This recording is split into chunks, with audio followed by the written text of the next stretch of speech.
us get out of this. Let's break this down and bring it down to the basis of it. How does this affect the woman in the market, for example, who is selling tomatoes? Two ways. One, if inflation comes down, the prices come down. But the prices are going to come down because output increases or because demand reduces. What could happen? The danger of what the move is that if people are laid off because of high interest rates, then the people buying your goods will drop and you probably go out of business.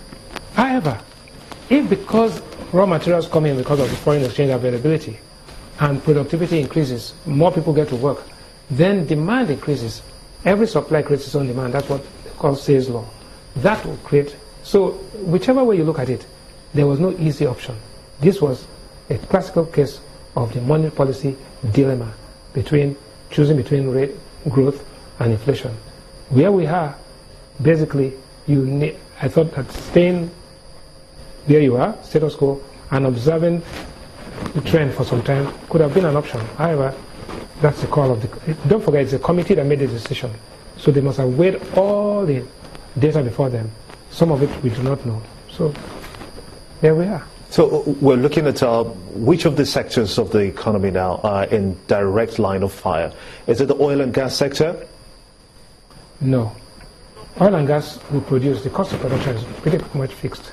Everything, those things are out of our control. The demand for oil is determined by OPEC and other forces. But what is required is the investment in infrastructure. One major problem of this move is that it increases the cost of borrowing by the government.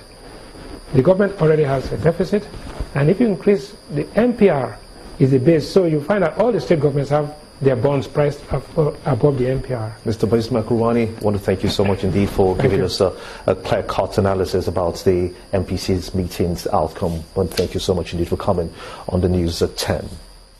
It appears the controversy over the budget padding allegations may not end anytime soon, as the House has challenged Representatives Abdulmumin and Jibrin to present credible and authentic documents to back up his claims against the principal officers in the House.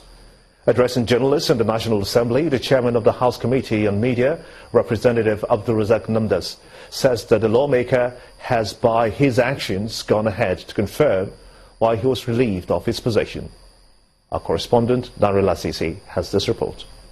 When the House of Representatives adjourned plenary on Thursday for their annual recess, no one had any idea of what was to follow. Since then, the former chairman of the House Committee on Appropriation has demanded that the Speaker and the Deputy Speaker of the House resign, and he has also made several allegations against them. The spokesman of the House has now come out to address some of the allegations made by the former chairman. He started by giving reasons why the lawmaker was removed as committee chairman. His removal was based on sundry acts of misconduct, incompetence, total disregard for his colleagues, and abuse of the budgetary process, among others. He also challenged the former chairman to provide facts to back his allegations against the Speaker. Our counsel to Honorable Abdulmumin is for him to be real. As a man, by bringing up credible, authentic, and verifiable documents, or stubborn facts which disclose the commission of crime on the part of any member or leader of the House. And to the allegations of budget padding, the House spokesman had this to say. When, therefore, the National Assembly appropriates funds in the budget, it can never, under any circumstance or guise, be deemed as regarded as tinkering or padding. The legislature is therefore constitutionally incapable of padding the budget. The House says the whole saga is an internal matter, and in accordance with its rules, the House Committee on Ethics and Privileges will investigate the allegations made by Representative Abdulmumin Jibrin. Lanre Lasese, Channels Television News.